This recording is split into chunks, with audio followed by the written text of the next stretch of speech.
তবে সকল এই মুহূৰ্তত আপোনালোকলৈ লৈ আহিছোঁ এটি গুৰুত্বপূৰ্ণ ভিডিঅ' অংগনবাড়ী কৰ্মী সহায়িকা মিনি কৰ্মীৰ বাবে গুৰুত্বপূৰ্ণ কিছু তথ্য লৈ আহিছোঁ।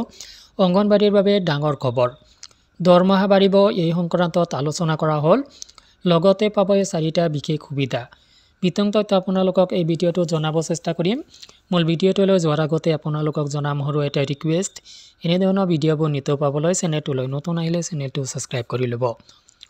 বন্ধুসকল, ইতিমধ্যে অংগনবাড়ী কৰ্মী এছ'চিয়েশ্যনৰ সৈতে বিভাগীয় মন্ত্ৰীৰ এই সংক্ৰান্তত যথেষ্ট তাৎপৰ্যপূৰ্ণ আলোচনা চলিছে আৰু এই আলোচনাৰ যথেষ্ট আশাব্যঞ্জক বুলি কোৱা হৈছে সন্থাৰ ফালৰ পৰা।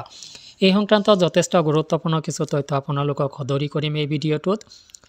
ইয়াতে প্ৰথমতে চাই লওক অসম ৰাজ্যিক অংগনবাড়ী কৰ্মী সহায়িকা সন্থাৰ এইটো এটা পেইড হয় আৰু পেইডত ইয়াতে এনেকুৱাভাৱে লিখা আছে, প্ৰতি মাননীয় শ্ৰীযুতা অজন্তা নিয়োগ মহোদয়া মহিলা আৰু শিশু কল্যাণ মন্ত্ৰী তথা অধ্যক্ষা অংগনবাড়ী কৰ্মী সহায়িকা আশা আৰু মধ্যাহ্ন ভোজন আঁচনিৰ ৰন্ধন কৰ্মচাৰীসকলৰ দৰমহা বৃদ্ধিৰ পৰামৰ্শদাতা সমিতি, অসম চৰকাৰ, দিছপুৰ, গুৱাহাটী, 1 ফেব্ৰুৱাৰী 2025। মহাশয়া, আমি অসম ৰাজ্যিক অংগনবাড়ী কৰ্মী আৰু সহায়িকা সন্থাৰ তৰফৰ পৰা আপোনাৰ লগতে এই সমিতিৰ সন্মানীয় মন্ত্ৰী মহোদয়সকলক প্ৰণাম জনালোঁ। আপোনাৰ অধ্যক্ষতাত এখন সমিতি গঠন কৰি এটা গুৰুত্বপূৰ্ণ সমস্যা সমাধানৰ পদক্ষেপ লোৱাৰ বাবে মাননীয় মুখ্যমন্ত্ৰী মহোদয়ৰ ওচৰত কৃতজ্ঞতা প্ৰকাশ কৰিলোঁ। আপোনালোকৰ বিবেচনাৰ বাবে তলত উল্লেখ কৰা বিষয়কেইটালৈ দৃষ্টি আকৰ্ষণ কৰিলোঁ।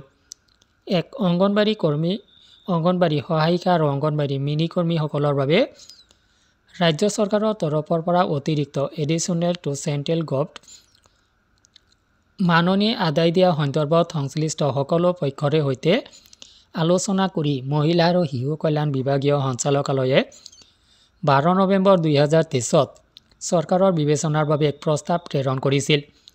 আপোনালোকৰ জ্ঞাতাৰ্থে প্ৰস্তাৱৰ এটা ফটোকপি সংলগ্ন কৰা হ'ল। আমাৰ সংগঠনৰ অভিমত হ'ল উল্লেখিত প্ৰস্তাৱক নিম্নতম বৃত্তি হিচাপে বিবেচনা কৰিব লাগে। বৰ্তমানে অসমৰ জীৱন নিৰ্বাহৰ খৰচ বিবেচনা কৰি উক্ত প্ৰস্তাৱত ধাৰ্য মাননিতকৈ কিমান বেছি দিব পৰা যায় তাৰ পৰামৰ্শ দিব নিশ্চয়। 2. এইসকল মহিলা কৰ্মচাৰীক বিভাগীয় কৰ্মচাৰী হিচাপে স্বীকৃতি দিয়াৰ পৰামৰ্শ মাননীয় প্ৰধানমন্ত্ৰী ডাঙৰীয়াৰ অধ্যক্ষতা থকা ভাৰতীয় শ্ৰম সন্মিলনৰ 45 সংখ্যক সভাই দি ৰাখিছে। তাৰ আধাৰতে গুজৰাট উচ্চ ন্যায়ালয়েও অংগনবাড়ী কৰ্মী সহায়িকাসকলক নিয়মীয়া কৰ্মচাৰী স্বীকৃতি দিবলৈ গুজৰাট চৰকাৰক নিৰ্দেশ দিছে। এনেবোৰ যুক্তি বিবেচনা কৰিবলৈ আপোনালোকৰ ওচৰত সবিনয়ে নিবেদন জনালোঁ আৰু অসম চৰকাৰৰ দ্বাৰা স্বীকৃতি দিয়াৰ পদক্ষেপ ল'বলৈ আবেদন জনালোঁ। 3. এইসকল কৰ্মচাৰীৰ বিনামূলীয়া চিকিৎসা প্ৰদান কৰাটো জৰুৰী।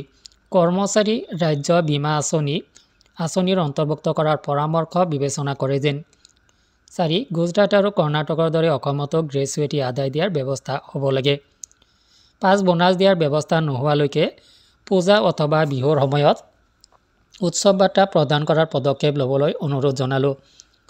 সকলো অংগনবাড়ী কেন্দ্ৰ আশা কেন্দ্ৰ হিচাপে গঢ়ি তোলাৰ আদৰ্শ কেন্দ্ৰ হিচাপে গঢ়ি তোলাৰ চৰকাৰী খৰতকীয়া কৰাৰ পদক্ষেপ ল'বলৈ অনুৰোধ জনালোঁ। তেনে কৰিব নোৱাৰালৈকে ইতিমধ্যে মেৰামতিৰ প্ৰতিটো তাৎক্ষণিকভাৱে মেৰামতিৰ ব্যৱস্থা ল'ব লাগে। অন্যথাই বাৰিষা অসমৰ বহু অংগনবাড়ী কেন্দ্ৰত পোষণটোৰ সেৱা প্ৰদান অসম্ভৱ হ'ব। কেন্দ্ৰলৈ যোগান ধৰা সামগ্ৰীবোৰ সুৰক্ষিত ৰখা কঠিন হ'ব। বিনম্ৰতাৰে জয়মতী দাস সভানেত্ৰী, ইন্দ্ৰেণ নেৱাৰ সম্পাদিকা। তো এনেকুৱাভাৱে দেখিব পাইছে বন্ধুসকল। ইয়াৰ আগৰ ভিডিঅ'বিলাকতো মই আপোনালোকক এই সংক্ৰান্তত জনাইছিলোঁ যে ইতিমধ্যে সঞ্চালকালয়ে দিয়া প্ৰস্তাৱৰ আধাৰত দৰমহা গাঁথনি সৃষ্টি কৰাৰ বাবে আপোনাৰ যি সমিতি আছে কমিটি আছে এই কমিটি বা সন্থাৰ ফালৰ পৰা কোৱা হ'ব, অনুৰোধ কৰা হ'ব আৰু এনেকুৱাই কৰা হ'ল যে আচলতে এতিয়া যি প্ৰস্তাৱ আছিল পূৰ্বৰ প্ৰস্তাৱ, সেই প্ৰস্তাৱতকৈ কম দৰমহা যাতে নহয় এইটো বিবেচনা কৰিবলৈ কোৱা হৈছে এই বৈঠকখনত। লগতে কেইবাটাও গুৰুত্বপূৰ্ণ কথা ইয়াতে উল্লেখ কৰা হৈছে, বিষয় উল্লেখ কৰা হৈছে।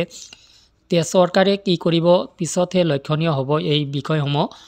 যে কিন্তু এই আলোচনা যিমান দূৰ জানিব পৰা মতে যথেষ্ট আশাব্যঞ্জক পজিটিভ হোৱা বুলি জনোৱা হৈছে সংস্থাৰ ফালৰ পৰা। তো বন্ধুসকল, এই সংক্ৰান্তত আপোনাৰ কি অভিমত ভিডিঅ' কমেণ্ট ছেকশ্যনত জানিব বিচাৰিম আপোনাৰ পৰা। কমেণ্ট কৰি আপুনি জনাব।